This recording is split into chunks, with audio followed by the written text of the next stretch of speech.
Good morning. Welcome to week 14. Just want to speak to you for a few moments. Last week we didn't do a video. There really wasn't anything that was due. All you had to do last week, because of the Global Awareness Week at college, involved your question that you uploaded into the forum for April. And most of everybody responded to that. Thank you. I've got all your questions. I've responded to most of them. I still have, I think, 5 more I'm responding to today that I'll take care of, and I want to get those completed to give you plenty of time to be responding within my answers that I've given. Sometimes the answers will spark a few more questions. So I'd like for you to go ahead and look at responding. Start doing your responses within the April form, so it's not a last minute thing. You don't have to worry about it. You can get it done, and then your forms are complete for the semester. The next thing that I want you to be looking at doing is begin your reading for chapters 13 through 17. This is your final reading. It will be due next week. So work on that and start doing the reading now. It's a little bit longer section to read, but would like for you to get that completed and get your answers ready next week. The project for this week involves something very simple for most people.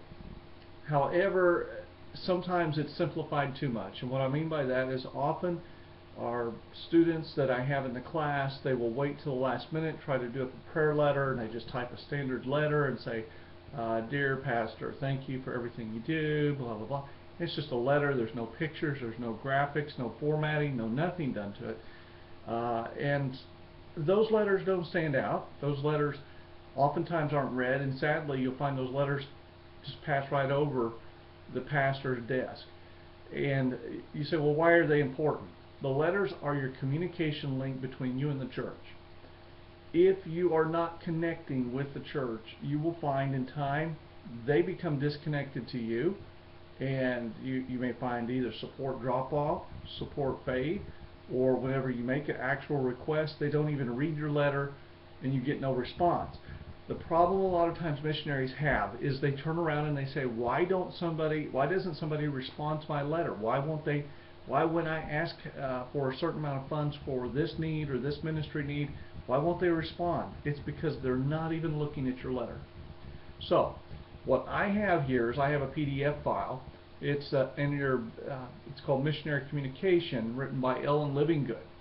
Now, Ellen Livingood is the head of Catalyst Services. She writes an outstanding letter on putting together a right prayer letter for churches.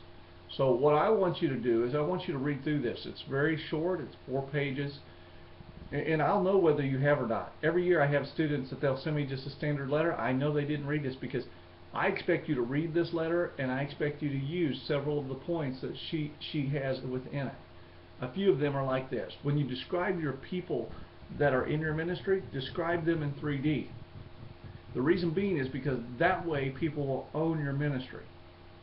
Another thing is maybe explain your purpose, your strategy, some of the things that you're doing. Maybe provide on that website, provide a blog address, things like that. Provide emails. Now, the first thing you've got to decide is you've got to decide what country you're in. You've got to decide or where you're going, what the people are like. This means you need to have a little bit of research going towards this letter also. You need to paint the big picture. What are the opportunities, the needs that demonstrate the necessity of what you're going to be doing for these people?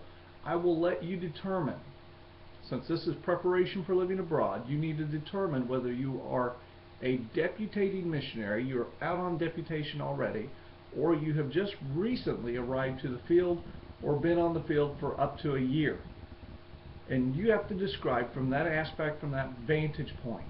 By doing that, that means you have to, number one, be creative. You have to be thinking about what you would like things to be like or how you see things at that time period in which you're writing. The second thing is you have to be creative in the design work. I expect creativity. I often mark off up to half points if I just get a standard letter, because that means that no effort was put into it. And so you're looking at, it's a failing grade if you just write a standard letter. So you've got to be able to put some creativity into this. That's the whole point of doing this project. So if there's no effort put into it, and I can tell, I mean, it's very easy to tell. I can put two letters side by side. You'll often see them on missionary walls. Some of them, they stand out. I mean, when you're walking down an aisle of 50 or 75 letters that are on the walls, there's one or two that will stand out to you, and the rest just blend in because they're not that great. So I want you to read through Ellen Livingood's letter. I want you to implement some of the designs and some of the ideas she has, and I want to see that in your final project this week. So I'm praying for you. We got 2 weeks after this. Be working after you complete this. Be thinking towards your final project, which is your final exam, to get that together. So have a great week.